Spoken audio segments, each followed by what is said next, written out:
Maksudnya bagaimana? Presiden tidak konsisten dengan pernyataannya sendiri? Kalau saya tetap menganggap itu bukan soal konsisten apa tidak, Nah, secara tetapi komunikasi tetap publik gimana? membingungkan.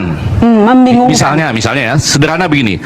Di desa orang nggak pakai dolar, tenang aja misalnya. Lalu dijelaskan oleh Pak Purbaya, nanti Astrio coba jelaskan lagi apa maksudnya. Pak Purbaya bilang itu untuk menghibur.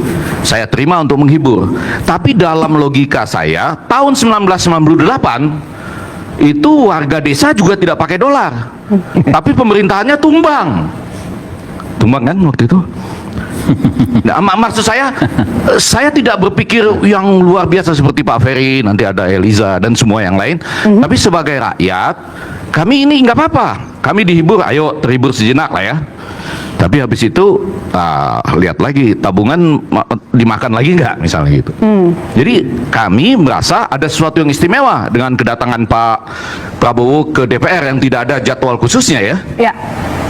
Kecuali yang agak keliru menyebut ini ya, gaji naik yaitu para guru, ternyata hakim gitu ya, pak gurunya dan dosen bingung lagi. Tapi gambar di depan, terima kasih juga nih, gambar Kompas ini, Kompas TV ini, bola liar ini, ini kan dalam rangka menghibur, dalam rangka menguatkan, betul ya?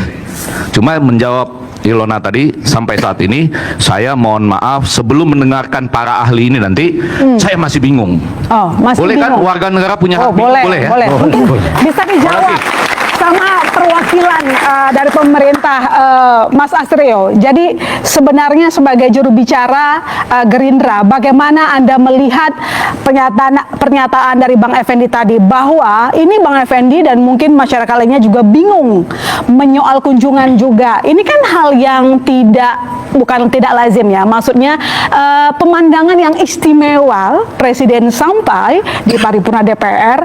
Biasanya Presiden itu menyampaikan kebijakan fiskal di 16 Agustus. Apa yang istimewa? Nah, itu tadi pertanyaan Bang Effendi. Ya, Mbak Ilona, ini memang merupakan sebuah sejarah di mana Presiden Republik Indonesia datang untuk menyampaikan camp PPKF di DPR RI yang biasanya adalah disampaikan oleh Menteri Keuangan.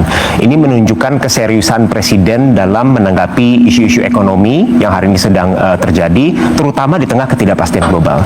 Kehadiran Presiden menunjukkan bahwa negara serius dan berkomitmen untuk membangun ekonomi kita ke depan, bukan hanya dari segi angka pertumbuhan ekonomi, Mbak Ilona, tapi kita juga berbicara tentang pemerataan ekonomi dan percepatan daripada industrialisasi kita. Itulah signal yang ingin dibangun oleh pada Presiden. Tapi kedua adalah kita harus benar-benar membedah apa isi daripada pidato daripada Bapak Presiden Prabowo. Beliau memulai pidato beliau dengan menceritakan sebuah urgensi yang terjadi, bahwa saat ini terjadi a net outflow of our wealth, bahwa terjadi kebocoran kekayaan yang seharusnya berada di Indonesia. Dan padahal dari Undang-Undang Dasar kita sudah sangat jelas mengatur bagaimana Indonesia harus menyelenggarakan perekonomian kita. Itu diatur dengan jelas di pasal 33 dari Undang-Undang Dasar 1945, bahwa asas ekonomi yang kita jalanin ini adalah ekonomi kerakyatan, ekonomi kekeluargaan, ekonomi berbasis Pancasila, digunakan untuk kepentingan bangsa dan rakyat Indonesia. Tetapi hari ini yang kita temukan adalah banyak sekali praktik-praktik, terutama dari segi ekspor sumber daya alam kita yang begitu kaya, yang selama ini kita ekspor, terjadi berbagai kebocoran, terutama melalui praktik under invoicing dan baru disampaikan sekarang ya, Mas.